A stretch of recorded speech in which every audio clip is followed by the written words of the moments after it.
There are places for our dead, places of peace and not dread, sites of simple or elaborate stones that memorialize our lost ones' bones. Welcome to Stones and Bones.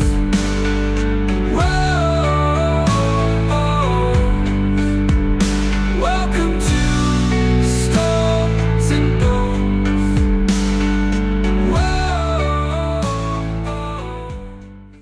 Hello, you spooktacular people. Welcome to Stones and Bones. I'm your host, Diane. And this is Kelly. Kelly, we love cemeteries, right? Absolutely. We also like humor, comedy, that kind of thing. We do have the sense of humor as 13-year-old boys. We certainly do, which all. is going to go very well with this episode because we're going to feature graveyard humor. Awesome. If you guys are having a bad day, this is the episode for you. We promise we're going to bring a smile to your face.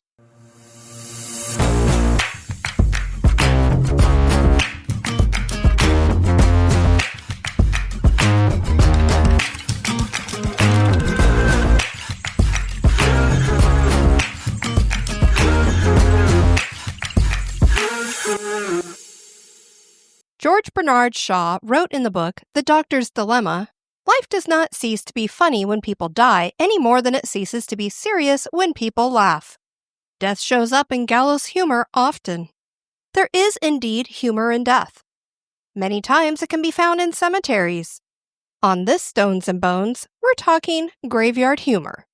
Many people use humor as a coping mechanism. Whether it's the anxiety around dying or the sadness of losing a loved one, humor seems to dull the sting. Imagine, Kelly, if you will, a funeral with Blue Oyster Cult's Don't Fear the Reaper, or AC/DC's Highway to Hell blaring in the background. Can I have that, please? I was honestly really hoping that since Jerry Pauly was doing a musical review for his memorial, that he was going to actually throw AC/DC's Highway to Hell in there at some point. With his kind of humor, I thought he would. That is true. That surely would bring a smirk to any face. Just imagine you're walking into the church and then Highway to Hell's blaring in the background. You're like, okay. Have you ever wandered through a graveyard and read an epitaph that made you giggle or laugh out loud? It's clear that some people have really taken their time when considering what their last words will be when it comes to their grave markers. Many of these real-life headstones rival the ones that can be found in the cemeteries outside the haunted mansions at Disneyland and Walt Disney World. That is true. Anybody who's been to either one of those parks and been on the Haunted Mansion, you probably have chuckled as you've read the little gravestones that are there. And it reminds me of that one that what was the girl who was sticking her tongue out on her, what did hers say? Where was it here in Florida that we were in? I can't remember, but there was that young woman who had her picture like engraved on the headstone. And she was sticking her tongue out, and below it said, WTFAYLA, which, we're not young anymore. So We're like, what does that we mean? had to look it up, and it's, what the bleep are you looking at? Yeah, we were just, of course, we both ended up laughing when we saw that. Indeed. And I'm like, that is the way to go out, where people who don't know who you are stop and look at your picture and go, wow, she looks like she was a lot of fun. And then you read the epitaph and you're like, she was a lot of fun. Indeed.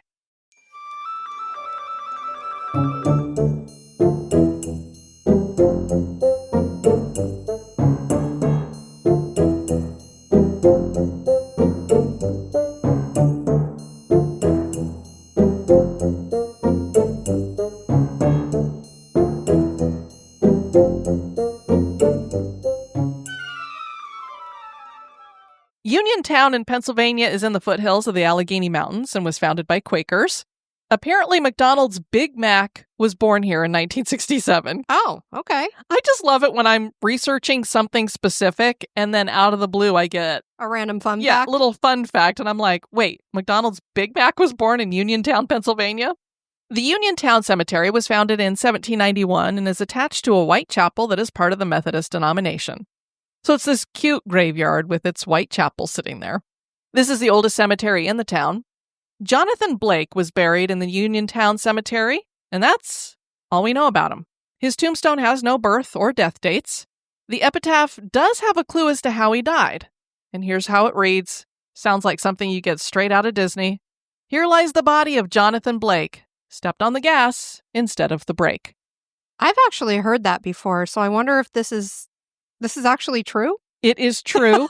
And the tombstone actually gained a bit of fame when Ripley's Believe It or Not featured it in a panel and published that in 1935. Oh my goodness. Okay. It is a real headstone. That's awesome. And these little rhymey things, you're going to find out, yeah, that happens a lot. Well, that's what I did for all the ones that we put out for Halloween, the ones that I painted and put different inscriptions on. And you had no idea. Those are like legit. People really do that. And in a similar vein is the final resting spot for Marcy Halley, I think is how you say her last name. She died in 1719 and was buried in Green Cemetery in Connecticut. This burial ground is an old one dating back to 1692 and was founded by Puritans. So this could have been one of our old burying grounds that we had done. Could be. It just doesn't have that specific name to it. We are told exactly how Marcy died on her tombstone. Here lies one whose life threads cut asunder. She was struck dead by a clap of thunder. Oh my word. I mean, I'm telling you guys, these are like legit. We're not sure if it scared her into a heart attack or if lightning got her, because it just had a clap of thunder. Right. And in that same cemetery, and this one gave us a little chuckle too. This was for Deacon David Goodrich. On the 7th of June AD 1779, at his evening prayer, fell down in an instant and never saw to make another motion after. Oh my word. Why do you put that on somebody's headstone? Yeah, he fell down and it was like, dude, he didn't get up. He didn't move. What happened? Oh my gosh. Too funny. One of the ones that I did for Halloween, I just remembered. It's something like, here lies Jonathan Yeast. Pardon me for not rising. Yes. And we're not sure what to make of Mary Fowler's burial in Milford Cemetery in Connecticut from 1792 when she was just 24. Molly, though pleasant in her day, was suddenly seized and sent away. How soon she's ripe, how soon she's rotten. Sent to her grave and soon forgotten. Oh no. I mean, people That's love horrible. poetry, apparently. What rhymes with rotten or what rhymes with forgotten? Either one of those things is awful. How soon she's ripe, how soon she's rotten. Ugh. I mean, she was only 24. Who did she anger? So sad. I mean, was mom and dad not happy with her? Did she do something wrong? Like, oh man, rotten and forgotten.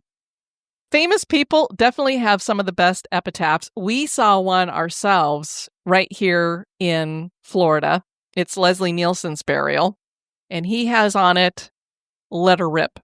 And that was because he was known for expelling Gaseous fumes? at inopportune moments. A whole another pull my finger kind of thing. So clearly something he liked to say a lot. Merv Griffin. He was a television host and media mogul. He hosted his own talk show from 1962 to 1986. And for young people, maybe that doesn't impress you, but he created the game shows Jeopardy and Wheel of Fortune. Indeed. So that's who Merv Griffin was. He died in 2007 at the age of 82 and was buried at Westwood Village Memorial Park. His tombstone reads, "I will not be right back after this message." I mean, I just love the humor. It's great. Rodney Dangerfield. He was a stand-up comedian and actor. He was known for his catchphrase, "I don't get no respect." I can't really say it like he does, but I did the shoulder thing, Did your eyes poke out? Yeah. I don't think anybody can make their eyes poke out like him. He got his big break in the movie Caddyshack. Love that movie. Definitely. He died in 2004 at the age of 82 and is buried at Pierce Brothers Westwood Village Memorial Park in mortuary. Dangerfield had a website that featured a daily joke of the day. On the day he died, and you're going to love this, that joke was, "I tell you, I get no respect from anyone. I bought a cemetery plot. The guy said, 'There goes the neighborhood.'" So his wife saw that, and she decided to put, "There goes the neighborhood" on his headstone. Oh my. Kind of makes one think that Rodney planned it all that way. I would imagine, yeah. Yeah, he's like, "Honey, I know what I want to have on the tombstone." And maybe he told her he would love to have that too. On episode 453, we featured the life and afterlife of Hank Williams. He was an early pioneer in country music and has influenced countless musicians. He recorded 55 singles that reached the top 10 of the Billboard Country and Western chart. Williams died in 1953 at the age of 29 from a combination of drugs and alcohol. Hank was buried at the Oakwood Cemetery Annex in Montgomery, Alabama. This is an elaborate memorial with many things carved on the memorial, including names of songs, his boots, guitar, and hat. There is also this epitaph: "I'll never get out of this world alive." One would think. I think it kind of stating the obvious. fits all of us. But yeah, I just love that he put that there and stated it that way, or clearly his family did that. The other interesting thing about his burial is that so many people were pulling the grass and taking it as souvenirs. I mean, what do? You put it in a little glass jar and go, look, I got grass from Hank Williams' grave that his family put in AstroTurf. So now it's AstroTurfed. Winston Churchill really needs no introduction. He was Prime Minister of the United Kingdom from 1940 to 1945 and from 1951 to 1955. He died at the age of 90 in 1965. He was buried at St. Martin's Church in Bladden, Oxfordshire. His epitaph reads, "I'm ready to meet my maker. Whether my maker's prepared for the great ordeal of meeting me is another matter." I love that. I think we could all go with that one too. Maybe he doesn't want to meet us. The outlaw Jesse James died from a gunshot wound to the head at the age of 34 in 1882. His headstone reads, "Murdered by a traitor and a coward whose name is not worthy to appear here." That man was Robert Ford.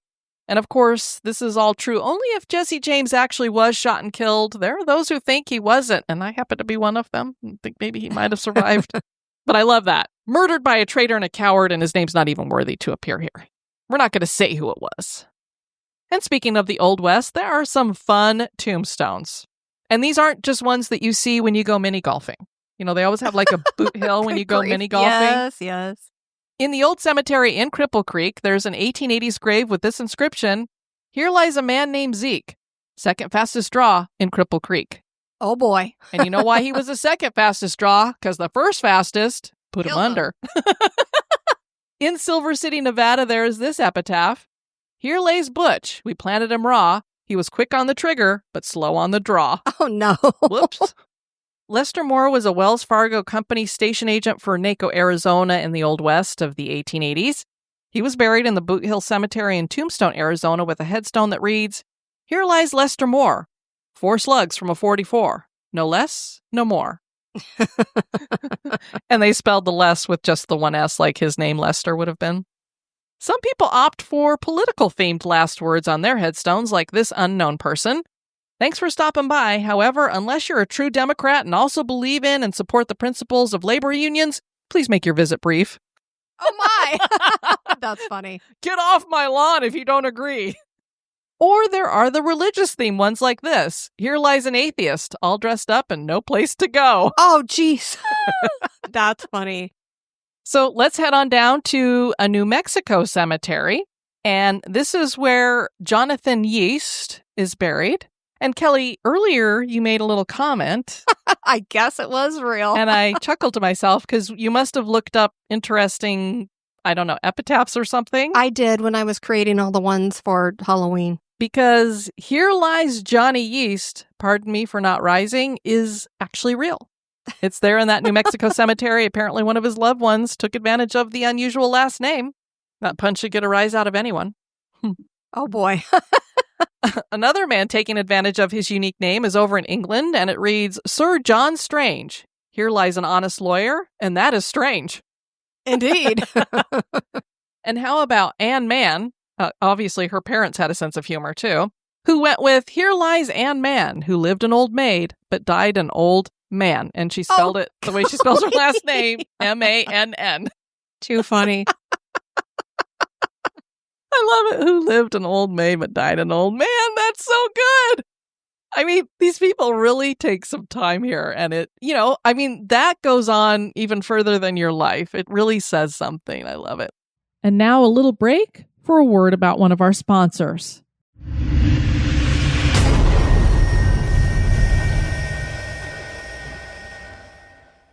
And John Penny. Here's what his says: "Reader, if cash thou art, in want of any, dig 4 feet deep, and thou wilt find a penny." All righty then. And he's only buried 4 feet deep instead of 6. I don't know if I want to do that much digging just to find a penny, especially when you find out it's a rotten penny. Ew. Jonathan Fiddle had a good sense of humor. He was buried at a cemetery in Hartscombe, England, under, quote, on the 22nd of June, Jonathan Fiddle went out of tune. Oh, man. And they rhymed it with June. He couldn't have died in a better month. Wow, that's amazing. Owen Moore was buried in Battersea, London, England. Gone away Owen more than he could pay. Owen, O-W-I-N, and a little apostrophe. Uh-huh. Jonathan Pease, and that last name is spelled P-E-A-S-E, has his final resting place in Old North Cemetery in Nantucket, Massachusetts. He died in the 1880s. His epitaph is, "Under the sod and under the trees lies the body of Jonathan Pease. He's not here, there's only the pod. Pease shelled out and went to God." Aw. Well, if you're going to get shelled out, you sure hope it's by God. Beza Wood was buried in Winslow, Maine. Here's that tombstone in memory of Beza Wood, departed this life November 2nd, 1837, aged 45 years. Here lies one wood enclosed in wood, one wood within another. The outer wood is very good. We cannot praise the other. Oh, my word. These are hilarious. Well, at least the coffin was good. An anonymous person buried in Stowe, Vermont, has this headstone: "I was somebody who is no business of yours." Alrighty then. Not even putting their name on there. I was somebody, but you're not going to know who I am. This next one has shown up in a couple of cemeteries. We've actually seen it ourselves. This one was from a cemetery in Georgia. I told you I was sick. Yeah, we've seen that a few times. Mhm. Margaret Daniels is buried at Hollywood Cemetery in Richmond, Virginia, and she clearly had some issues with her feet, as her headstone says. She always said her feet were killing her, but nobody believed her. Oh, no. So is that how she went out? I don't know. Yeah, I don't know. Did she have a foot infection, or did her feet jump up and grab an axe and ooh? All right. Anna Hopewell's grave in Ennisburg Falls, Vermont, has a pretty crazy epitaph. "Here lies the body of our Anna, done to death by a banana. It wasn't the fruit that laid her low, but the skin of the thing that made her go." Like, what happened there? Did she slip on it? I mean, that's where my head went. I mean, is Like that a cartoon legit character. Yeah. A legit slipping on a banana and hitting your head, maybe? A certain product didn't seem to work correctly for Ellen Shannon. She's buried in Girard, Pennsylvania who was fatally burned March 21st, 1870 by the explosion of a lamp filled with R.E. Danforth's non-explosive burning fluid. Oh, boy.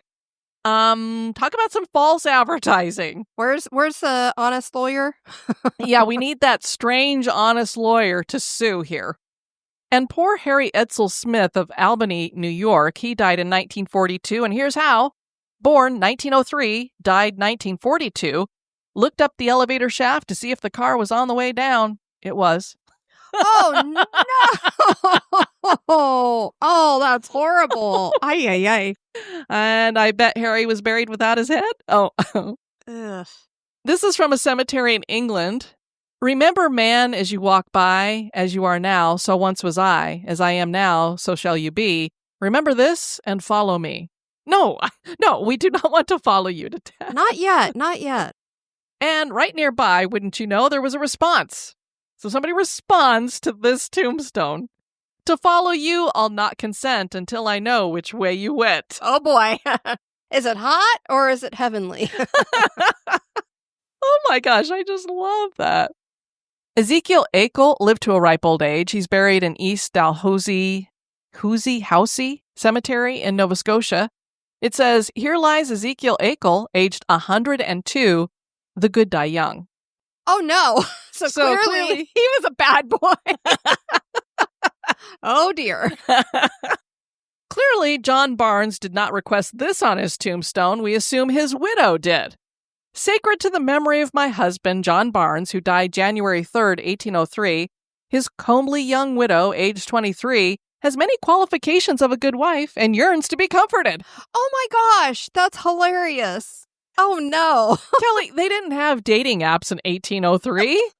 Maybe she should have opted for a lovelorn newspaper ad instead. Oh, gosh. Can you imagine That's advertising? hilarious. "I need some comfort. Look, he's dead. I'm alone. You can have me." We're not sure who Wallace from Ribsford, England was, but his wife must have been something else. His reads, "The children of Israel wanted bread, and the Lord sent them manna. Old Clerk Wallace wanted a wife, and the devil sent him Anna. Hey, it rhymes with manna. There you go. This epitaph is from a cemetery in Bangor, Maine. Poor Martha Snell, hers gone away. Her would if her could, but her couldn't stay. Her had 2 bad legs and a baddish cough, but her legs it was that carried her off. Alrighty then. Somebody liked the word her a lot. Clearly. Anthony Drake had enough of his wife, apparently. He was buried in Burlington, Massachusetts. His epitaph reads, "Sacred to the memory of Anthony Drake, who died for peace and quietness' sake, his wife was constantly scolding and scoffing, so he sought for repose in a $12 coffin." Oh, no. Oh, my God. He's like, I can't take it anymore. I'm just going to die. And a $12 coffin. Could we spend a little bit more on that? We're sure you've heard of the buried dead being worm food. Yes, Don't the we all worms say? crawl in, the worms crawl out. There you go, Kelly. Perfect song for this. But have you ever seen it referenced on a headstone? Welcome to Fort Hill Cemetery in Winslow, Maine. This is the oldest burial ground in the town and the final resting place for a man named Richard Thomas. His epitaph, "Here lies the body of Richard Thomas, an Englishman by birth, a Whig by 76, by occupation a cooper, now food for worms. Like an old rum puncheon, marked, numbered, and shooked, he will be raised again and finished by his creator." And a puncheon is a high-proof, heavy rum. Yeah, so he was like an old rum that was being marked and numbered. And Is he pickled? Kelly, you and I had the privilege of going to the Key West Cemetery. The Key West Cemetery was founded in 1847 after a hurricane in 1846 washed away the other cemetery that had been there. The graves that survived were moved to the Key West Cemetery, which was placed on a higher point. We talked about this cemetery in a Haunted Cemeteries episode, and while it does have its ghosts, it's most memorable for its epitaphs because it's got a load of them here that are a lot of fun. We saw so many humorous ones. The tombstone of B.P. Pearl Roberts, who died in 1979, reads, "I told you I was sick," so there's Again, that yeah. one. When Giorgio Aversa passed in 2008, his wife Amy decided to have his favorite statement added to his niche marker. That was, "Jesus Christ, these people are horrible." Oh, no. Amy said that many times when they would go out socially, Giorgio would make that remark. She told the Miami Herald that he would sometimes say it 20 times a day. Oh, my goodness. Now, unfortunately, Giorgio died at his own hand, and so for Amy, this brings her a smile when she visits. Seems fitting in a cemetery, too, when you look around and go, these people are horrible around me. You don't get to choose your neighbors in a cemetery for sure, and sometimes they're your family members, so that's enough said sometimes. Allendale Wilcox died in 2009 and chose this epitaph, "If you're reading this, you desperately need a hobby." But Now, we're taphophiles. Some of us, yeah, we're taphophiles. Come We like on. to read your headstones. Gloria M. Russell passed in 2000 and let us all know on her tombstone that "I'm just resting my eyes." Oh, my gosh. I love that. Another headstone reads, "I always dreamed of owning a small place in Key West." I mean, that is a small Yeah. place. It's some good land. It's some good land. Yeah. It's actually a beautiful cemetery, and you're always in the sun pretty much. So. Yep, it is very beautiful. And there are some literary references as well. One is from the Hitchhiker's Guide to the Galaxy series by Douglas Adams and says, "So long and thanks for all the fish." And another is from Stranger in a Strange Land by Robert Heinlein and reads, "Grok, look it up." And that's Grok. And yes, Elon Musk named X's chatbot Grok because of this. Oh, wow. I had no idea till I looked this stuff up, and I'm like, oh my gosh, that tombstone says Grok, look it up. That's just like from X. Yep, it sure is. So Elon didn't come up with that on his own. The word in the book is Martian lexicon, meaning to understand. All right. Loss is sad, but that doesn't mean we can't see a bit of humor in death. Next time you're wandering around a cemetery, see what kind of humor you can find in and among the stones and bones there. Now, that was a lot of fun. It was, It gives- definitely. I hope you guys got a kick out of that episode. And maybe some inspiration for what you're going to have put on your headstone. Absolutely. I've already got all kinds of ideas going through my head. This may be scary. Want to thank you guys for joining us on this Stones and Bones. I've been your host, Diane. And this has been Kelly. You take care now. Bye-bye. Stones and bones.